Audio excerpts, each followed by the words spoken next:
Dak terima sudah menjadi korban pengeroyokan oleh tetanggonyo. Raihan didampingi wong tuonyo datangi sentra pelayanan kepolisian terpadu Polrestabes Palembang beken laporan polisi.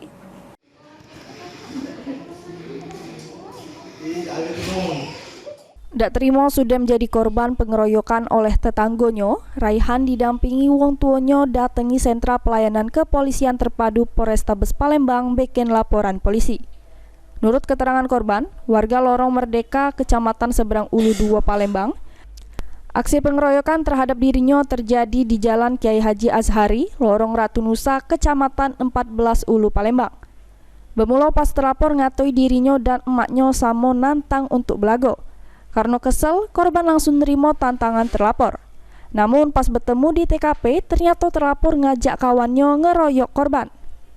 Atas peristiwa tersebut, korban mengalami luka memar di kepala, badan, dan luka di tangan sama kakinya. Bau inilah itu. Anak nantangnya dia. Itu tempat bala juga. Bala kan menang akan tak sekoyoan. Nah sekarang dia nama sendom. Gitu ya. Jadi dipukul yuk pakai tangan kosong gitu. Tangan kosong. Apa yang pukul gitu? Kaki, tangan sama kepala. Sama wajah gitu. Iya. Mau berapa ngeroyok kamu? Makanya tak hitung lagi. Ada 20 lebih. Koreaan apa sama kamu sih? Kawan aku jauh.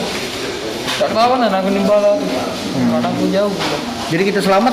Iya. Tolong oleh siapa? Ada uang lewat, uang ayib. Laporan sudah diterima petugas SPKT, selanjutnya ditindaklanjuti Unit Perlindungan Perempuan dan Anak Polrestabes Palembang. Heru Wahyudi, PAL TV.